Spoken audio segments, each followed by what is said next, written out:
Hey, good afternoon. Welcome to part 7 of films from the 1970s. We had a little bit of a break there while I had to reorganize my schedule. So, hello to anybody that's out there. I don't actually see anybody at this moment, but you can give a heads up and let me know if you can see or hear. And hey, Line Cook, how are you? Good to see you. Thanks for making it on this Wednesday. It seems kind of a weird thing to do at midweek, but this was my soonest availability, so this is what I had to go for. And thank you. I'm glad that you're doing good, and I'm doing relatively well also, despite this new scheduling situation. So I appreciate you being able to join me here. First of all, of course, remember to like and subscribe. I think you already have, so I'm not even going to bother with the preliminaries here. Usually I start reading like an excerpt from something that I'm reading right now or whatever. Hey, Vince, good to see you. Yeah, I appreciate your support, of course. And hey, Dano, wow, great to see you. It's like old home week, as they used to say great to see you. It's like old home week, as they used to say in the Munsters. So great to see you guys vicariously somewhat. And as I was mentioning, instead of starting with a reading out of something that I'm reading right now, I'm going to suggest a musical piece, which is the Liszt Piano Sonata in B minor. This is an absolutely incredible piece of music. I don't know how many of you out there listen to the classics, but I have always loved them since I was about maybe 14 or 13 or something.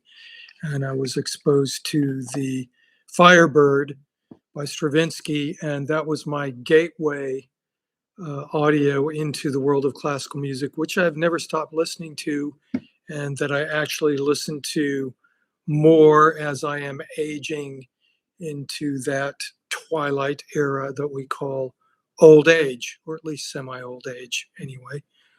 Green Honey, hey, how are you doing? Hola, as they say. So if you're going to start listening to classical piano music, this is kind of a challenging place to start, but it's not crazy music. And of course, Franz Liszt was his own amazing example of virtuosity and kind of rock starness. In the 19th century, I don't think there's actually been a quality film made about the life of Franz Liszt, but there would be definitely room for one. Possibly the most famous one is Listomania, made by Ken Russell and starring Roger Daltrey as Franz Liszt, which is quite unbelievable, and it is unbelievable and fairly ridiculous. Anyway, Liszt stands the test of time. This is a SACD from Japan of the recording by Claudio Arrau, the great Chilean pianist. And he, in fact, took lessons from a piano teacher called Martin Krauss, who actually was a student of Liszt. So if you want to hear Liszt removed by 1 degree of association, listen to Claudio Arrau play really any kind of 19th century romantic piano music. He's a phenomenal pianist, and when you hear it in this particular format, because the records are not ideal for this kind of stuff, although they can sound extremely good if they've been looked after. CD or SACD, if you can find it, is the way to listen to it. Anyway, we will get directly back to, I think, 1974 is where we left off, more or less kind of towards the end of 1974. And I think the last film we were talking about was Foxy Brown, the great Pam Grier film. And it also has Huggy Bear from Starsky and Hutch. I can't remember the name of him as an actor. Unfortunately, there's just too many actors, whatever. Probably a Jack Hill movie. If you guys haven't seen Foxy Brown, you need to watch that. And if you are fans of Jackie Brown by Tarantino, you can see that's basically just a movie that's an entire homage to Pam Grier based on the previous movies that she made in the 70s. So Foxy Brown's awesome. It was a good place to leave off. And now we're going to get to the next one I have on here is an Amicus film. And I'd spoken about Amicus films before, and they were a production company in the UK. And they made kind of what's called omnibus films, which would be films that have a few different little story components within them. Usually there was one kind of umbrella story encapsulating how a variety of complete strangers met up with each other. Usually it was like an accident, or they got lost, or they got stuck in an elevator together, all these kinds of things that were sort of ingenious launching points to tell quite a few different stories. And this one's one of my favorites. It's from 1974. It's got all these great actors in it. Ian Carmichael, Peter Cushing, Diana Dors, Donald Pleasance, Don Porter, and David Warner, who's always excellent in everything he's in. I just rewatched In the Mouth of Madness, and he plays a psychiatrist in that. He's, I think, the supreme being, possibly in Time Bandits, and a variety of other things. Probably one of the more famous things he is in The Omen, I believe. But this is great, and I love Donald Pleasance, as I've mentioned before, in Cul-de-sac and a variety of other films. Wake in Fright, the crazy Australian kind of terror-inducing adventure in the outback. If you guys haven't seen Wake in Fright, I recommend that. And of course, he's probably more famous to younger audiences as I think Loomis in the Halloween movies. So he's the cop or the investigator who will never stop until he finds Michael, and every inch of the way is going, you don't understand. He has no whatever, fill in the blank. But if you guys haven't seen this is a super cool one. And Donald Pleasance kind of steals the show as a street peddler, an ex-veteran who befriends a man who has kind of a stolen valor secret going on, which doesn't really get discovered, but it seems like Donald Pleasance has some kind of prescient ability where he can kind of tell when people are telling the truth or not. Anyway, super cool movie, and watch it. It's great. Kind of heading in a little bit of a different direction now with a documentary that was made in 1974. And it was directed by somebody called Peter Davis. And this is quite a gut-wrenching film. And it's all true. It's not sensationalist. And the stuff in it just makes you want to, I don't know what, just crawl into a hole and kind of like, wait it out. And that is called, this film is called Hearts and Minds. And I'll just read you a brief synopsis on the back. This is a Criterion edition of this film, and it's got a lot of, as usual, it's got great audio commentary by the director, and it's also got a collection of over 2 hours of unused footage, if you can take it. I mean, this is a really, it was a courageous film to make about just really despicable times, and it's really about what was going on in Vietnam in 1974. So I'll just read you the synopsis on the back here. Startling and courageous film, Peter Davis's landmark 1974 documentary Hearts and Minds unflinchingly confronted the United States government in Vietnam at the height of the controversy that surrounded it. Using a wealth of sources from interviews to newsreels to footage of the conflict and upheaval it occasioned on the home front, Davis constructs a powerfully affecting picture of the disastrous effect. Is an overwhelming emotional experience and the most important nonfiction film ever made about this devastating period in history. So this is a treasure and a horror at the same time. And if you guys haven't seen this and you want to get, and you don't know a lot about the Vietnam conflict or the American War, as the Vietnamese refer to it as, I definitely recommend this film. This is not something to throw on, watch in the background. This is something to pay attention to and kind of be devastated by. I mean, just the nonchalantness and the entitlement and just the out and out racism and just all the badness. It's right in here.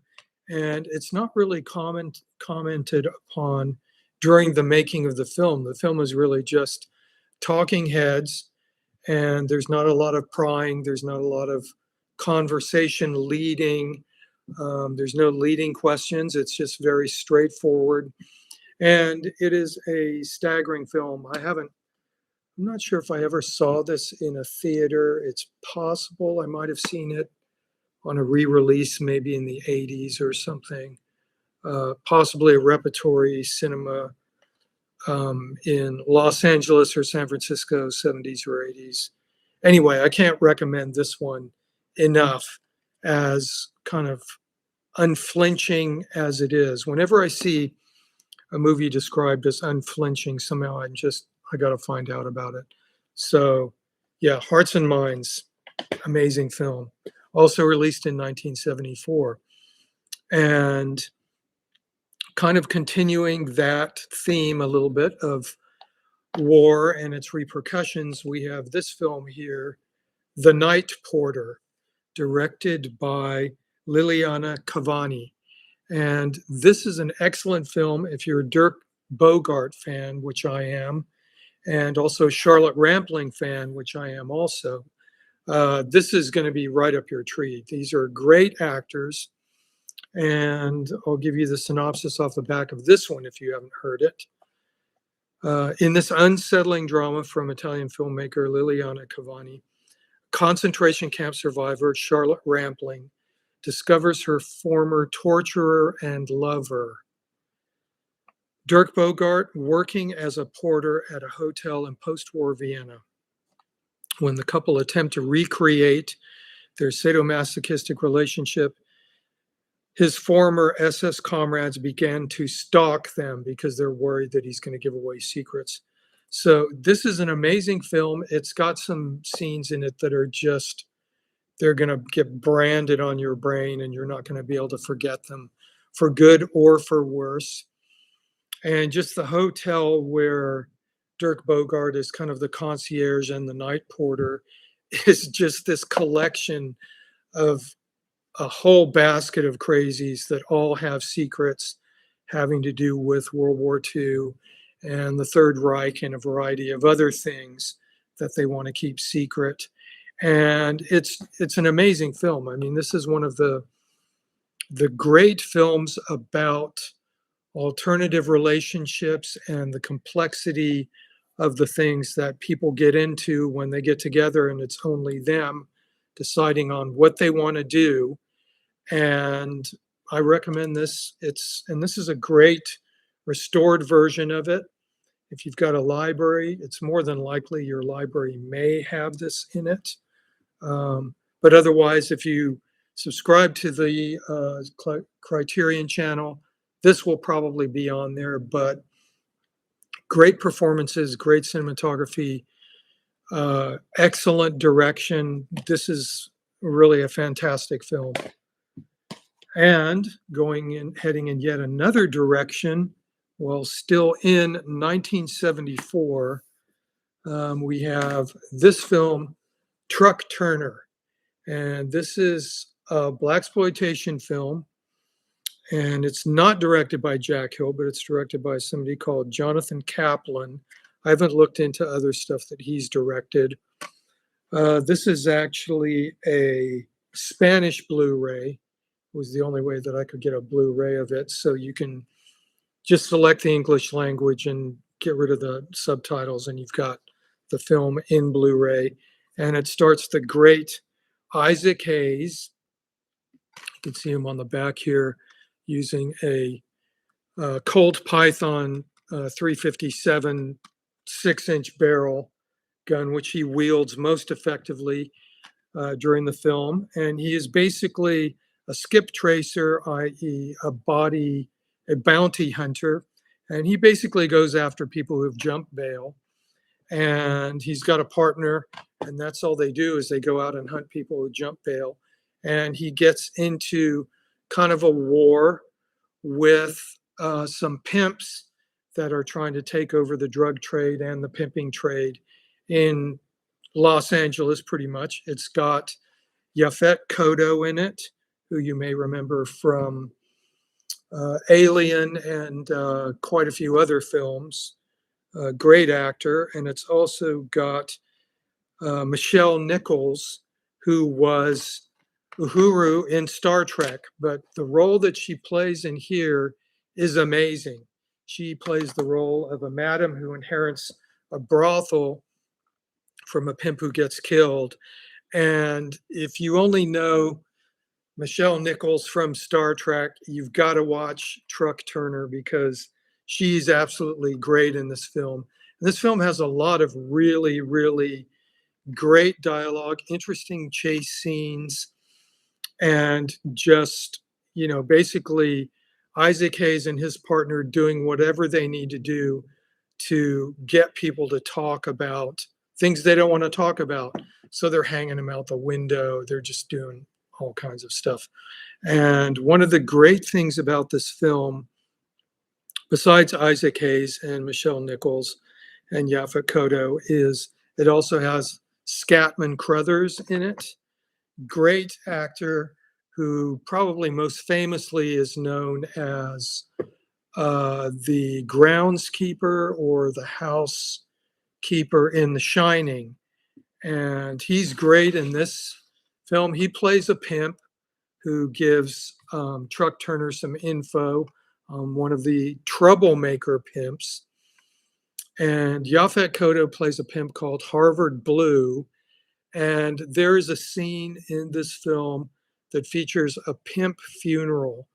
And this is one of the most amazing things ever put in a film. I've never seen anything like it. It's great. You just have these guys in these amazing cars and these amazing outfits rolling up to the funeral of one of the major pimps who's been put out of his misery. And this is worth watching just for the pimp funeral. I think maybe Shout Factory is reissuing a lot of the blaxploitation films from the 70s, the Jack Hill ones. So far, they're just in like a big box set for like 8 or 9 movies. So you can still, that means that you'll just be able to hunt down the individual ones a little bit cheaper. So I'll probably wait for some of those to upgrade because I'm not going to buy the box because I don't really want Slaughter's big ripoff or some of those other ones. Anyway, awesome film.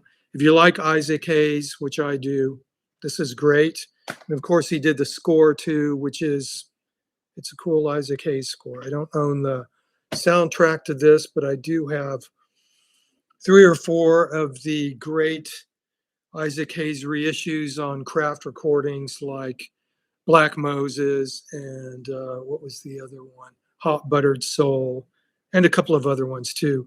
If you like Isaac Hayes and you like vinyl, those are the ones to get.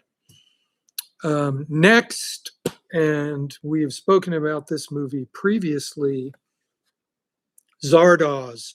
And of course, I'm using the great, I'm using a still of Sean Connery in Zardoz for this live stream.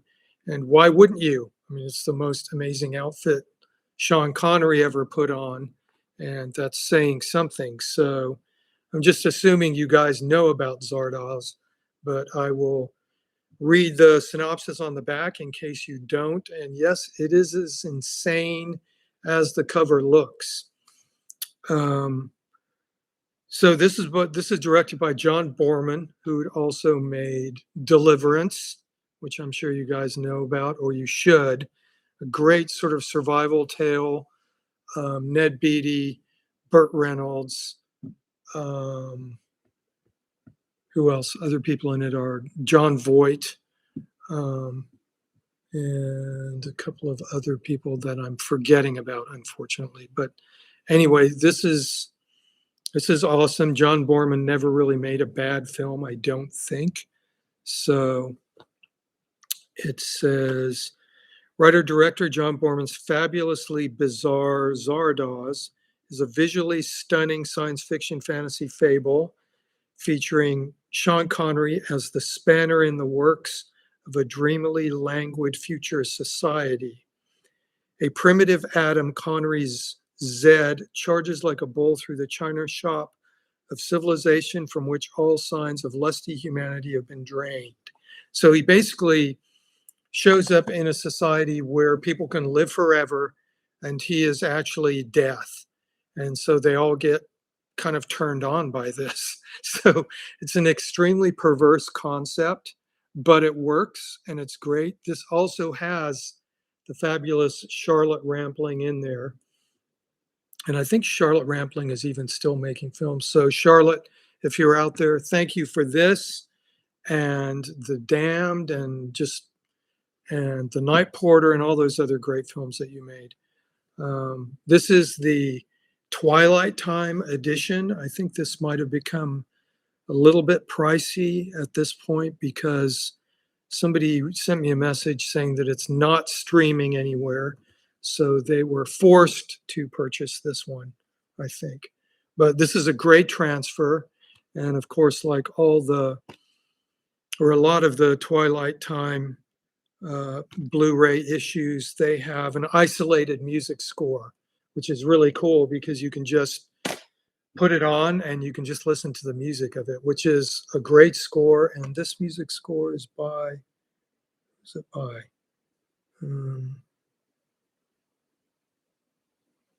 I don't know. Actually, this does not have an isolated music score, but so ignore that. Some of the other ones do, though.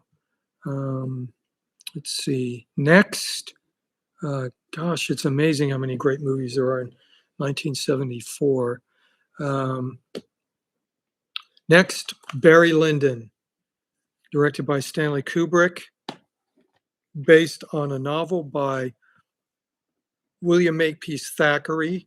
And it's basically 18th century aristocracy and their hijinks. It's got Ryan O'Neal, Marissa Berenson, a lot of great Kubrick regulars.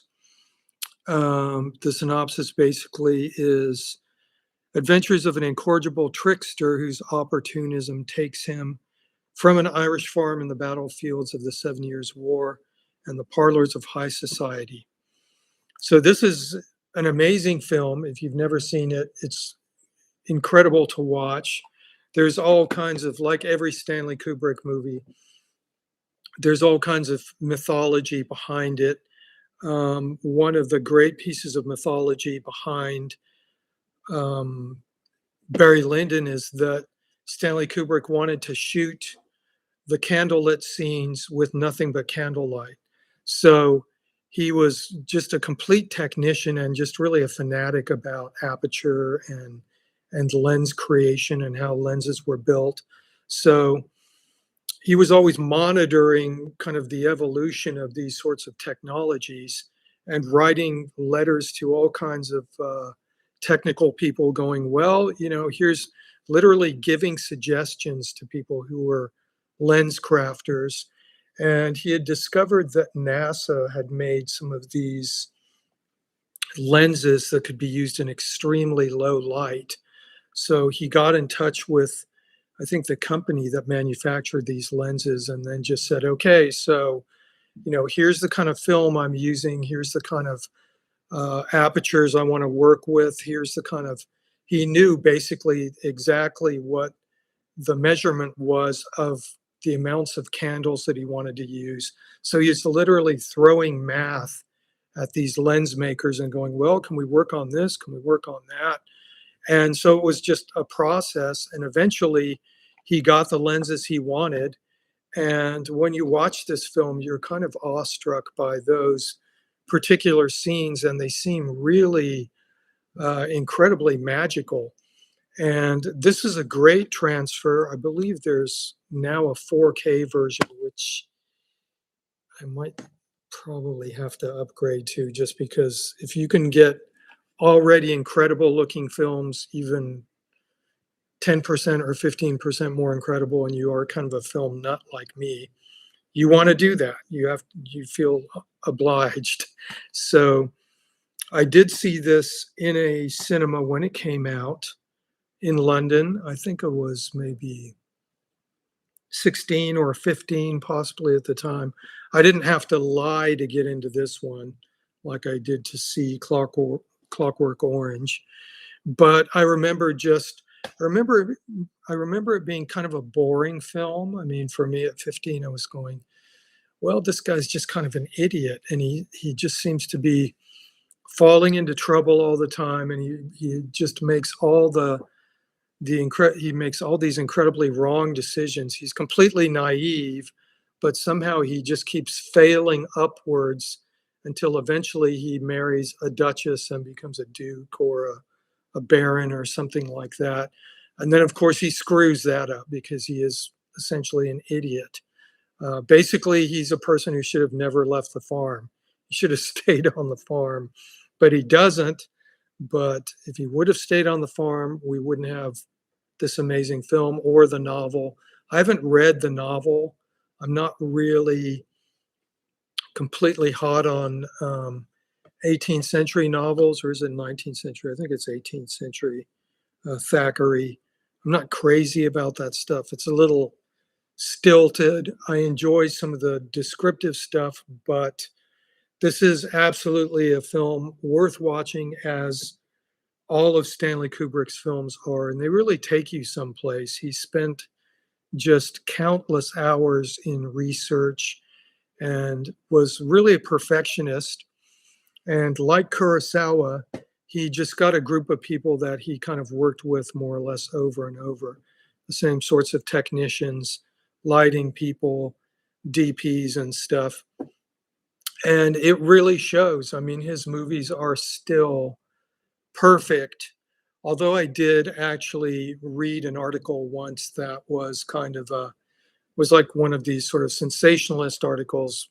I think it was maybe in American Cinematique or possibly one of the UK things, but it was like shock horror mistake found in Stanley Kubrick films.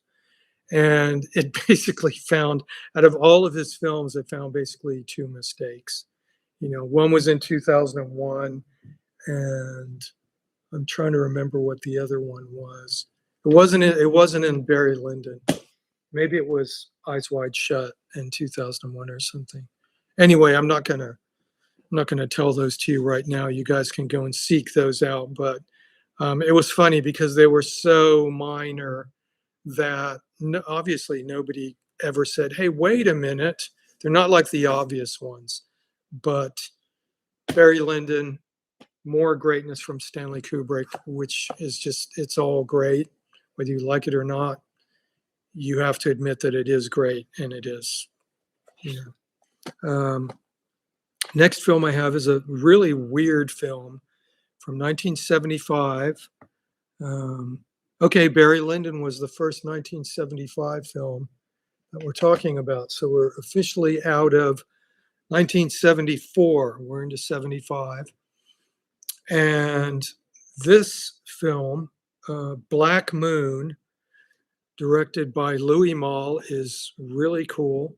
Louis Malle meets Lewis Carroll in this bizarre and bewitching trip down the rabbit hole.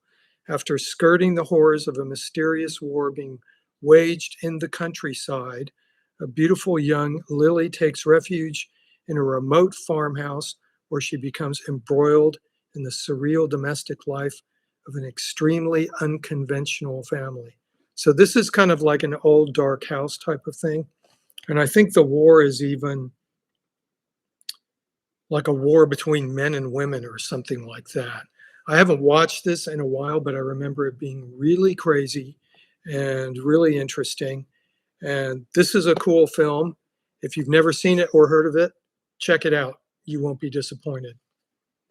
Next, great sort of action film from the 1970s, also 1975, directed by the great director Norman Jewison, who made Fiddler on the Roof and a bunch of other really fantastic films, and that is Rollerball. And Rollerball is really great.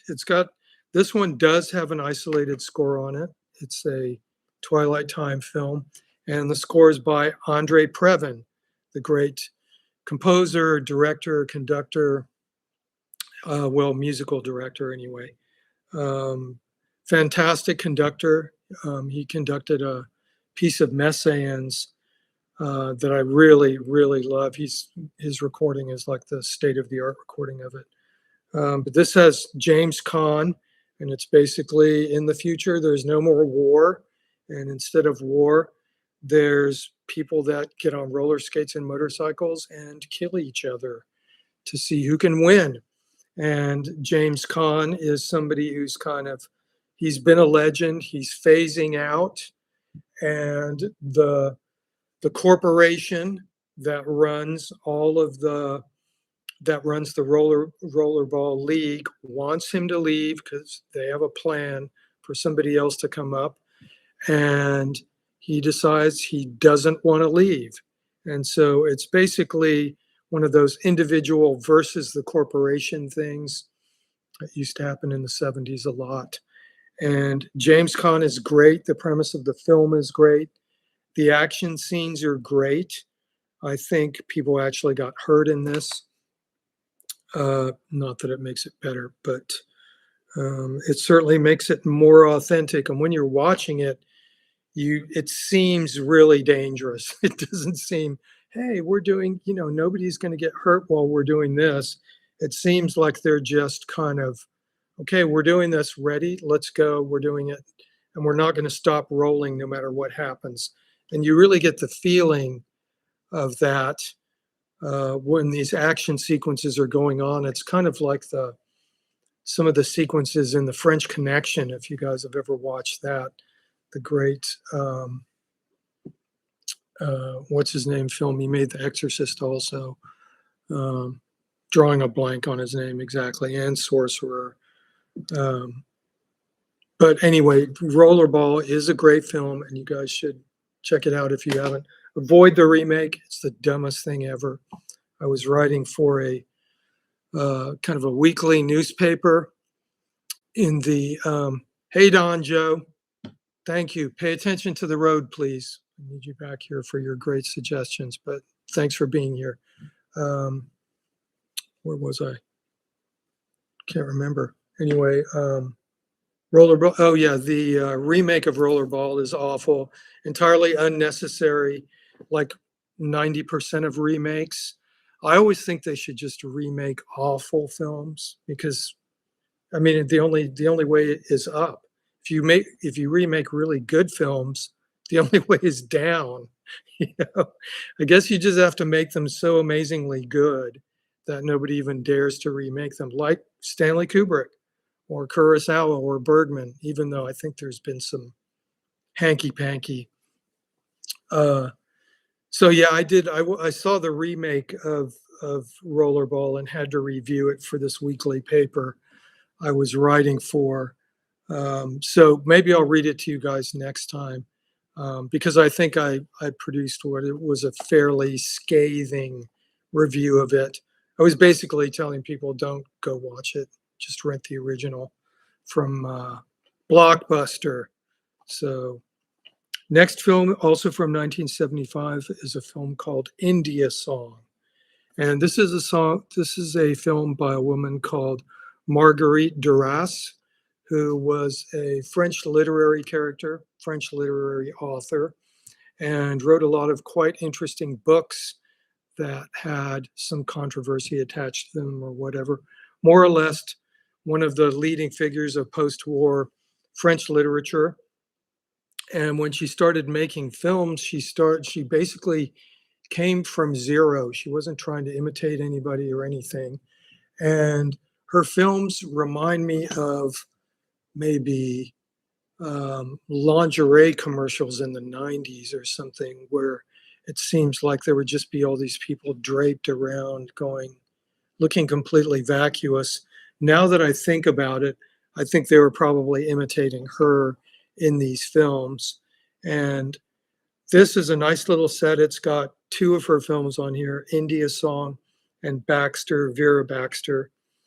And basically it's got like, it's not even really describing what goes on in the films, because I'm not sure if you can even really do that. They're more kind of like states of mind or something. There's a really interesting atmosphere at work when you watch them, and you really have to be in the mood for them, because otherwise you'll just go, this is dumb. Let's watch whatever.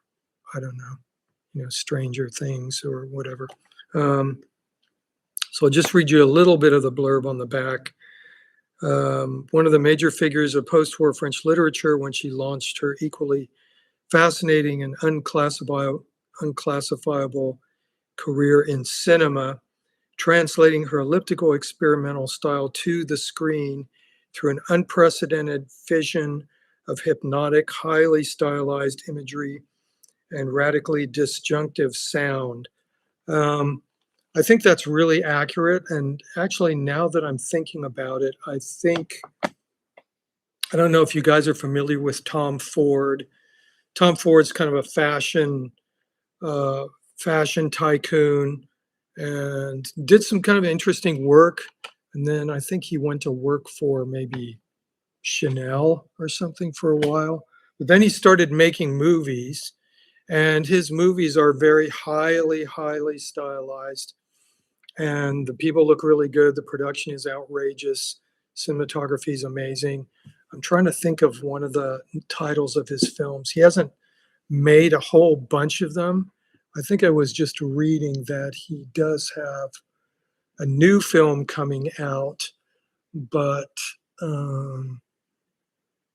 can't remember anyway. It's just too much information. But these are really strange and odd films by Marguerite Duras, and I recommend watching them. Next, we're kind of going to hop over to the other side of the planet, still in 1975, and that is with this nifty little box set here, Graveyards of Honor. And this has both versions. Actually, this is an example of where a remake was done properly, differently, interestingly, and kind of stands apart from the original. So the original Graveyard of Honor was made in 1975 by Kinji Fukasaku, and I've spoken about him before in his film set that he made called Battles Without Honor and Humanity. And this is a crazy 5-movie sequence of Yakuza gangs post-war Yakuza gangs in Hiroshima just kicking the crap out of each other. And it just seems like it's an hour and a half of people screaming and harming each other. So if you're in the mood for that and not in the mood for India Song, I don't blame you. So I'll just read you the quick synopsis of this, because this movie, Graveyard of Honor, the one from 1975, is a wild ride. It's really just, you can't believe a lot of the stuff that's going on. The protagonist is infinitely loathsome and there's nothing that he won't stoop to doing just to make himself feel good or not, or just for kicks. I mean, it's really wild. Kinji Fukasaku, the celebrated director of Battle Royale, he made that one, and Doberman Cop. I haven't seen that one, but they're not mentioning they mention the Battles Without Honor and Humanity anyway. uh, presents a gritty and unrelenting journey into the Japanese underworld and the ruthless, disturbed individuals who inhabit it, based on the writings of Yakuza expert Goro Fujita. So I would say that Fukasaku has absolutely influenced Takashi Miike to the point where Takashi Miike even remade one of his films. Also, incidentally, if you're a fan of big, giant, classic war epics, Fukasaku was responsible for directing the Japanese sequences in Tora Tora Tora. And originally they had tried to get Kurosawa to do it. And he just kind of, I think he got into the pre-production with it a little bit and he just kind of backed out and said, it's not for me. So anyway, this is great and grim, set during the turbulent, uncertain post-war years. Graveyard of Honor charts the rise of real-life gangster Rikio Ishikawa, exiled from his clan following a violent altercation with his boss. Ishikawa turns to addiction and vice, wreaking destruction on everyone and everything he comes into contact with. That's what happens. That's what happens. He does. He wreaks total destruction on everybody. So this is a great, great little box put out by Arrow. And it's got both movies in here and a cool little booklet.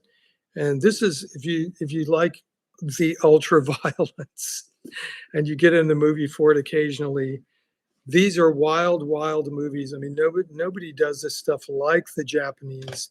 And it's even tamer compared to some of the other just really, really stuff that I won't even watch. I mean, I'll watch some pretty out there stuff, but even I have my limit. And also I just don't, I have a tendency to have somewhat of a photographic brain. So I just don't want that stuff implanted in there. It's just, I mean, we're adults. We can decide not to watch stuff also or to listen. So, Mr. Shabadoo, good evening to you, and thank you for being here. I appreciate you. Next film is one of my favorites, and it features the great Charles Bronson. And I always have to say the great Charles Bronson because that's just basic acknowledgement of that. And it's Charles Bronson and Walter Hill. So if you guys are familiar with Walter Hill, great, great film director, responsible for bringing Deadwood to life, and also made the great Wild Bill and a bunch of other Western movies. And he just has like a knack for making super cool films. And this is one of them. And it's Charles Bronson and James Coburn, and it's got his wife Jill Ireland. One of my favorite kind of character actors, Strother Martin, really one of the Sam Peckinpah gang. He's in probably 5 or 6 Sam Peckinpah movies, I think. So anytime Strother Martin's in something, I will just watch it. I haven't seen a lot of films that he's in, but most of the big ones, and he's always extremely memorable. But this is a really great film. Saw this in a theater when it came out in El Paso, Texas, and it's a Depression era. It's a Depression era drama, and basically it's about Charles Bronson, who's a bare knuckle fighter, and he just travels around the country. Actually, no, it's not Struthers the driver. It's Strother Martin, not Sally Struthers. So I know what you're talking about, Sally Struthers in The Getaway. But yeah, this is excellent, and Bronson is just great. He's got a stone face through the entire thing. James Coburn becomes his manager, and basically becomes like a grudge match between the guy who runs all the bare knuckle fights in New Orleans, and basically Charles Bronson who just wants to make money and get out of town. So this is a really great watch. There's not one thing you can take out of it. Super cool and absolutely really perfect 70s filmmaking with just not an overbearing score at all. Everything's done absolutely stripped down and it's completely believable and good. And one of the great Charles Bronson movies. If you guys are Bronson fans out there, you got to watch this one. Hard Times is, love that one. Okay, we're still in 1975. And this film is a wild film. I saw this one when it came out and my jaw dropped. And I think this was somehow, I'm not really sure how I even saw it because this is definitely an R-rated film. And it is none other than Mandingo. And this is directed by the great Richard Fleischer. Richard Fleischer made all these made Soylent Green, Fantastic Voyage, other films in the 1960s, and even made some stuff that's kind of sort of par level films like Red Sonja and stuff like that later in his career, but never made a bad film. Everything he made is amazing. I think this film has Ken Norton in it as the Mandingo, possibly. Yes, it is. It's Ken Norton, but this is an outrageously good cast. It's got James Mason, Susan George, Ken Norton, Richard Ward, Perry King, and it's based on a best-selling book, and it is kind of in the vein of Hard Times in that it involves basically a fighter who James Mason owns or his son owns, I think, and they basically want to take him out and make money from him from fighting him. This is a grim tale of slavery and plantation life, and there's nothing like it. And I was highly disturbed by it when I saw it as a teenager. So any of you have teenagers or know any, do not show this to them. But this is an honest portrayal. There's nothing sensationalist about it, really. It's just very kind of realistic and grim. And on the back, they say Mandingo was a shocking book, is a shocking look at plantation life in the Deep South. Meade is a slave whose master, Hammond Maxwell, that's the son of James Mason, insists on keeping him as a prize fighter. So that's basically the premise of the entire thing. And I don't know, it might be a good double feature somewhere, Hard Times and Mandingo. In my movie theater, that's the kind of double features I'd be putting on. Or like the aforementioned Graveyard of Honor. People who do this kind of stuff, I think they could have more imagination, frankly. But just the fact we can go and see movies at all, older movies, is awesome. So we're going to kind of I've just got two more here. I'm going to finish out 1975. And the next one is, and I've got one from 1976. So the next one is The Man Who Would Be King. This is a John Huston film, and it stars Sean Connery. So I'm wondering if even Sean Connery made this film directly after making Zardoz, because that would be absolutely amazing. I mean, it's like Brando going from Last Tango in Paris to The Godfather to Nightcomers or something like that. So this is based on kind of a short story by Rudyard Kipling, and it's about two soldiers of fortune, literally, Michael Caine and Sean Connery. And they find out about the treasure of Alexander that's been hidden in some unnamed Near Eastern country or Middle Eastern country like Uzbekistan, or it's a made up country. And they decide that they want to go and get it. They're down on their luck. They decide they want to go out to this crazy country. They're both former British soldiers in the 19th century.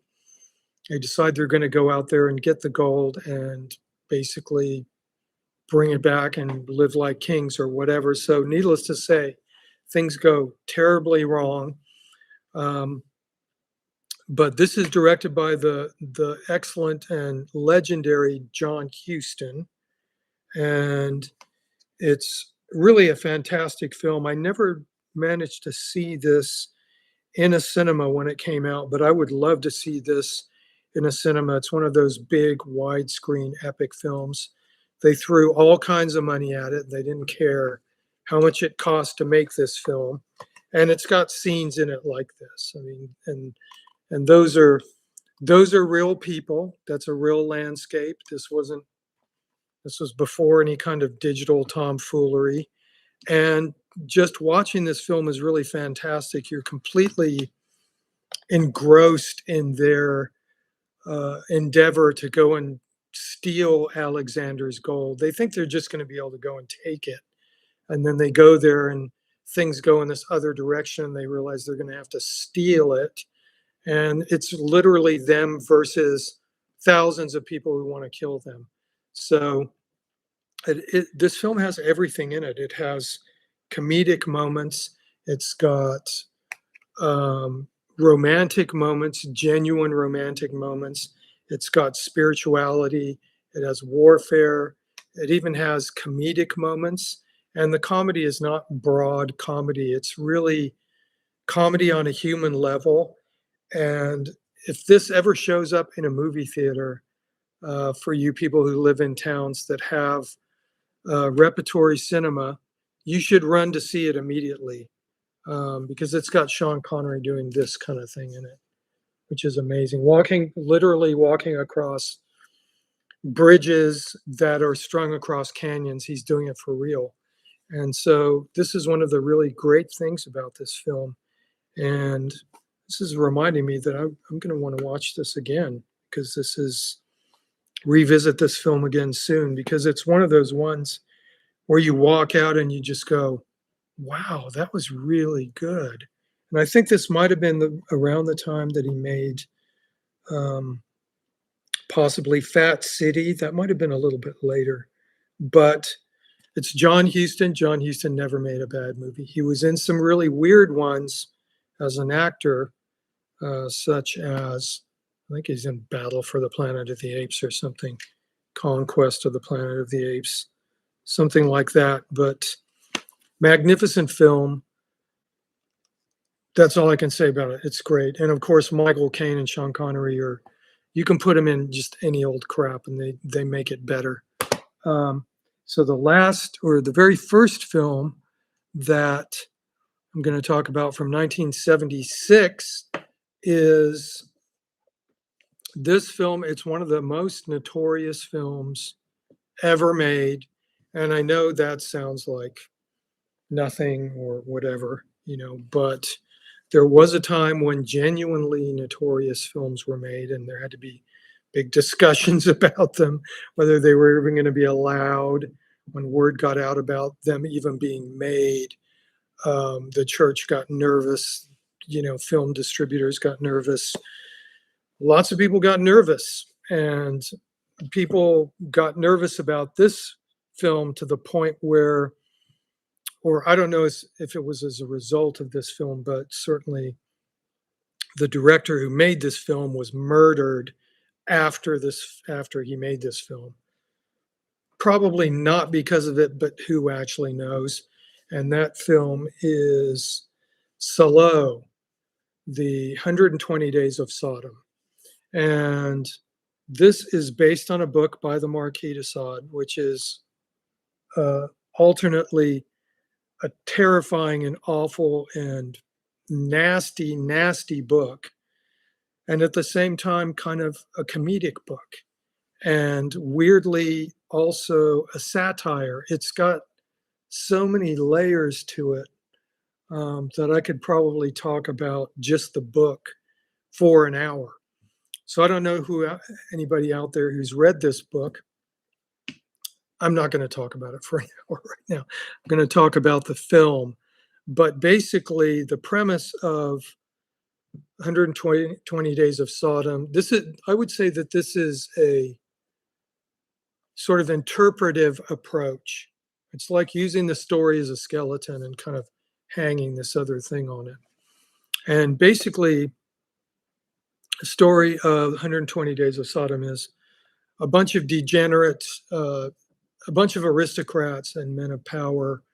I think there's a banker, there's a president, there's a politician, there's a bishop, perhaps, or a cardinal, and there's like a wealthy financier, perhaps a duke. There's maybe 5 or 6 people. And these people are all just incredibly wealthy and incredibly depraved. And they basically have reached the point in their lives where they've just done absolutely everything. So they're bored. And in the book, I think basically there's an introduction. And so the introduction in the book is basically the backstory of each one of these individuals. And the backstories of these individuals are curiously, reverberant with the stuff that we've learned that goes on with people of a certain milieu now. When we hear about such and such a person in the media, I'm not even going to say these people's names because I am a firm believer in refraining from even mentioning people's names because I think that gives them a kind of power. And there's quite a few people who need to have their power removed from them. So the most obvious thing, and you can do this on a personal level, is to just not mention somebody's name, and you can feel the lightness settle upon your soul.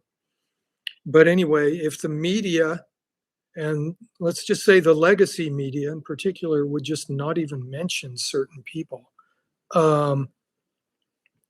their power would disappear. I mean, they're like vampires and they extract their power from hearing their name repeated endlessly.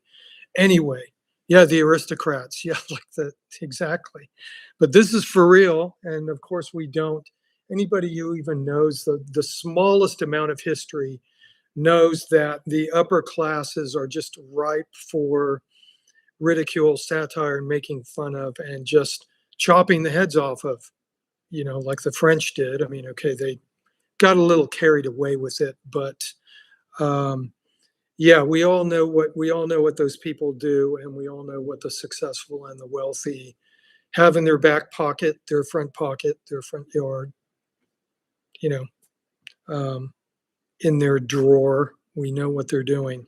So 120 Days of Sodom is about that type of thing. And you basically have 5 individuals. One of them owns a chateau someplace in the middle of nowhere. And so they basically send their minions around the countryside kidnapping anybody they feel like kidnapping. And then they take them all out to this chateau and they keep them there for the duration. So the 120 days in the title refers to the 4 months that they allegedly spend there. And in the book, basically, the Marquis de Sade wrote the 120 Days of Sodom. He wrote that when he was confined in the Bastille, and wrote it on basically this long scroll about this big, because that's the only paper they would give him. And the thing exists as a big scroll. It's in a museum in France somewhere. And he basically, after the introduction, which is about a third of the existing book, then you have the first month starts. And then he basically goes through 30 days, and that's the second third of the book. And then the last third of the book is basically he's become bored with writing the book, but after only 30 days of recounting what happened. So he just basically starts making lists of all the stuff that went on all the days. There's only descriptions of the practices. So then they did this and then they did that. And then they grabbed so and so and they did this to him. And then they did this to her and they made these people do this. And then they did this and they did that. And it's just, he's so bored with his own writing, with his own concept, that he can't even finish the book. So to me, just the whole thing is this kind of punk rock exercise where he's just, I'm over it. I don't even give a shit. I don't give a shit about the people I'm writing about, the characters I've spent all this time creating, although they are kind of allegedly based on real life characters, which put him in the soup with real aristocrats, which is kind of why he ended up in the Bastille, because he offended the wrong people. Anyway, I've read the entire book. I read it a couple of times. I read it once when I discovered it, I think in the library at Cal Arts. They had all of Desaad's books in there. And I just thought, oh, well, this is weird. I've heard of this guy. And I started reading my way through Desaad. And I haven't read any of it for a long time, but during COVID, I read 120 Days of Sodom, and I found it a lot more humorous than I did originally, kind of less terrifying, possibly just because I'm older and jaded. But I found the list making really hilarious because he's doing the most kind of anarchic punk rock thing that a writer can do, because usually a writer is trying to seduce you into staying with the book and finding out what happens next. And so great writers do that. I mean, one of the most obvious storytellers would be Stephen King, where you get into it. If you can get into a Stephen King book, if you could get into the first 3 chapters of a King book, I mean, he's got you. You're not going anywhere. You're going all the way through it. So Desaad was like that. He kind of grabs you with all of the horrific stuff that these aristocrats get into.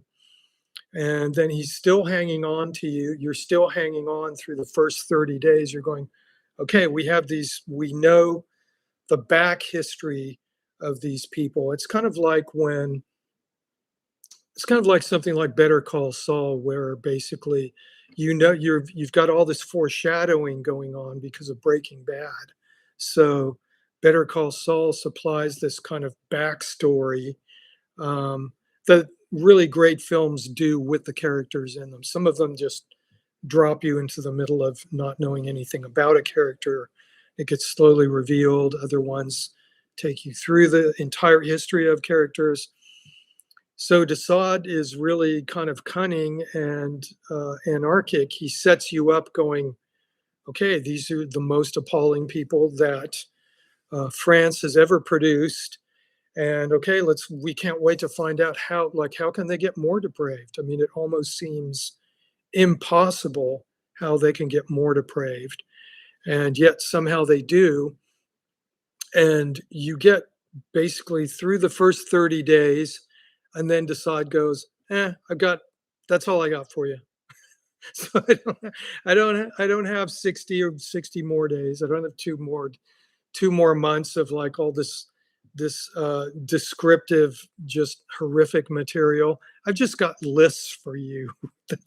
That's it. So it's basically, I don't, I've got you, I grabbed you, I brought you in, and now I'm kicking you out because I've become sort of just, completely disdained with the idea of even an audience for this.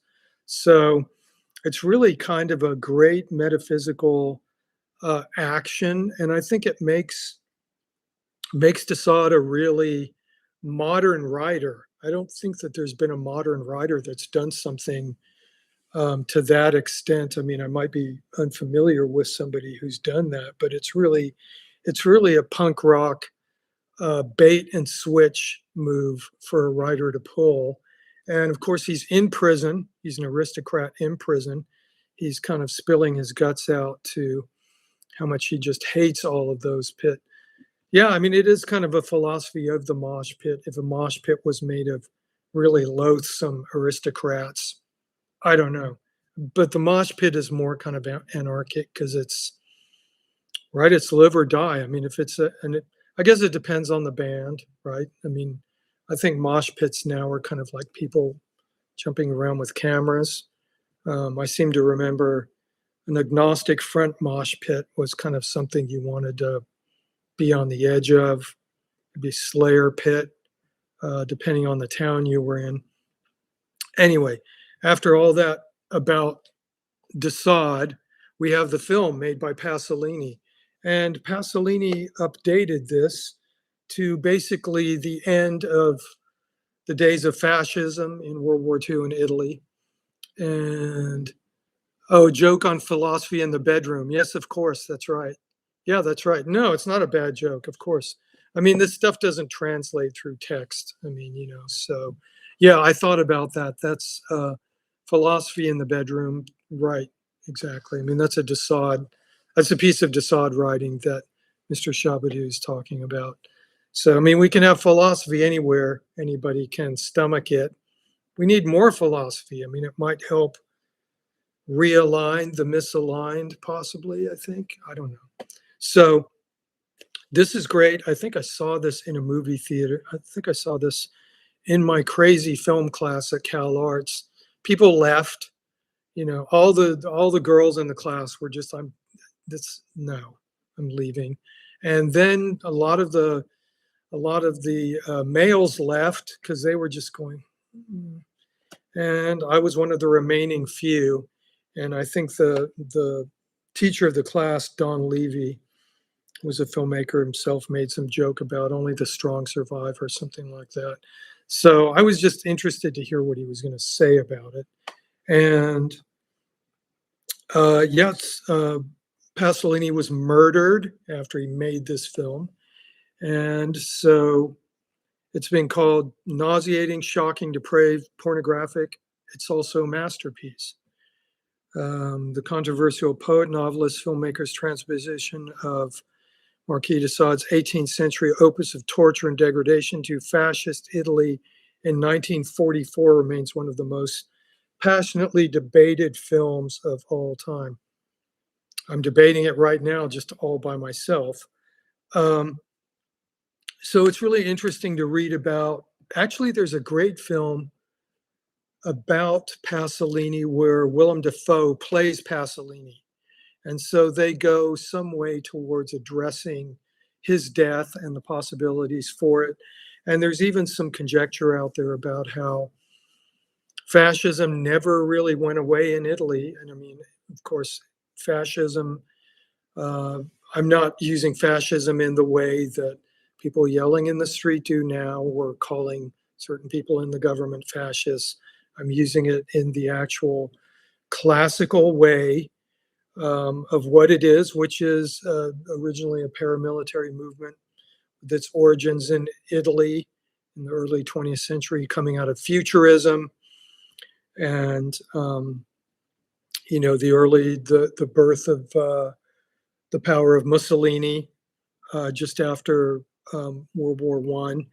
And so there is some conjecture about fascist elements still existing to this day in Italy, kind of a nostalgia-based thing that may have some genuine sort of power in political circles still, and that some of those elements were perhaps responsible for the death of Pasolini. So I don't know. I haven't read a whole bunch of stuff about that. Pasolini was definitely a rabble rouser. All of his films are controversial to some extent. They got banned by the Vatican, banned in this country, banned in that country. I think Salo was possibly banned in this country or highly edited. And there's great stuff about the making of this film in this particular set. It is an outrageous film, especially if you're seeing it blind and you're just, I'm going to watch this. I'm in the mood for something extreme. This is going to just make your brain rattle in your skull. But it's got a lot of interviews with people who are involved with the film. It has film scholars talking about it. 40-minute documentary about the production, 23-minute documentary featuring directors Bertolucci, Catherine Briand, and John Mayberry talking about the film, interviews with Pasolini. It's definitely an important film, and it's well made. It's jaw-dropping. It's ridiculous, insane. It even has, this is one of those films that runs the gamut. It's horrific and awful, but it also actually has comedic moments in it, if you can believe that, and genuine moments of affection that are, it just messes with your brain in a way that probably no other film really does. Even the book is kind of, has got these elements to it where, kind of like Tom Jones or even Barry Lyndon, because you're reading about something that's taking place in the 18th century, but at the same time, Desaad was more or less kind of doing caricatures of people that he knew. So it's very interesting on that level. But this has a modernism to it that is extremely disturbing, as all of Pasolini's films do. And the fact that it's placing it in kind of the death of fascist Italy is really interesting too, because fascist Italy is something that a lot of people don't really know about. Generally speaking, when people want to start barking about fascism in World War II, they typically go straight to the Germans and the Third Reich and that whole thing. But really, if you know your history, the Third Reich was kind of influenced by Italian fascism and thought it was a good idea. And they liked the way the fascists came to power and the way that they used power to get the population on their side. Because there was a point where,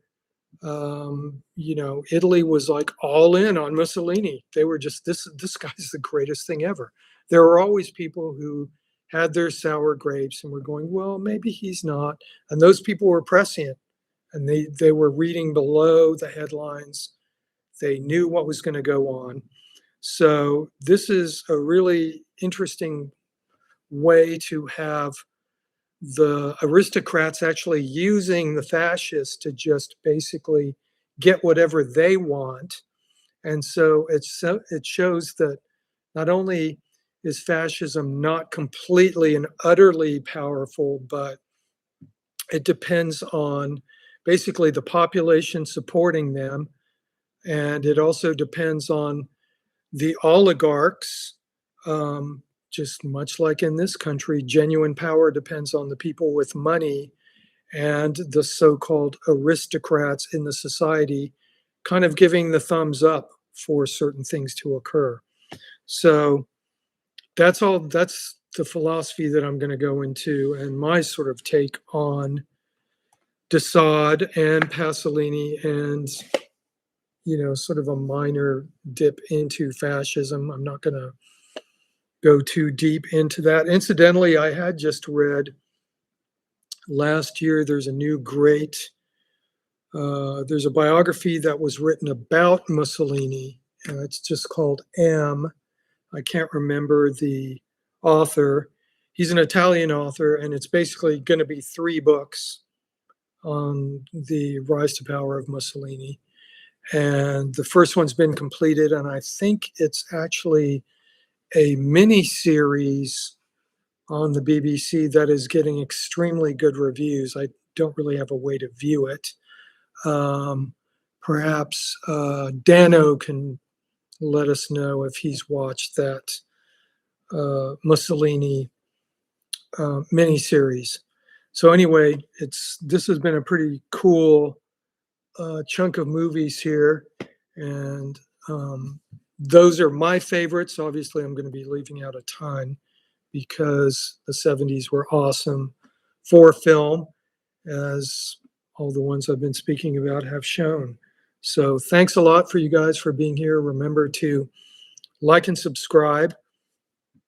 Check out my Patreon channel, please, and check out some of the other stuff I've got about music and some of my videos here on YouTube, because that is extremely helpful. And you can also drop me some coin to get a cup of coffee or a nice bottle of wine or something like that through, I've got links below up here. And I'm even on the Facebook, although I never look at the Facebook for obvious reasons. Facebook is for grandma, right? Um, and whatever else do I have? I think maybe that's it, possibly. So thanks for being here, you guys. I appreciate you guys. I'm not sure if I'm going to get in next Wednesday again, but if you are subscribed, you'll see a notification of when the next one is, and we'll continue with the 1970s. And I appreciate you guys, and I feel you make me feel like we've got like a little kind of club happening here, absolutely, and that is a fun and cool thing. So see you guys later. And incidentally, I'm headed to the movies tonight to see a new movie, and that movie is Begonia. So I'm excited to go and see that at my local cinema. And I'm excited that there's still good movies to go and see. So you guys take it easy, and we will meet again.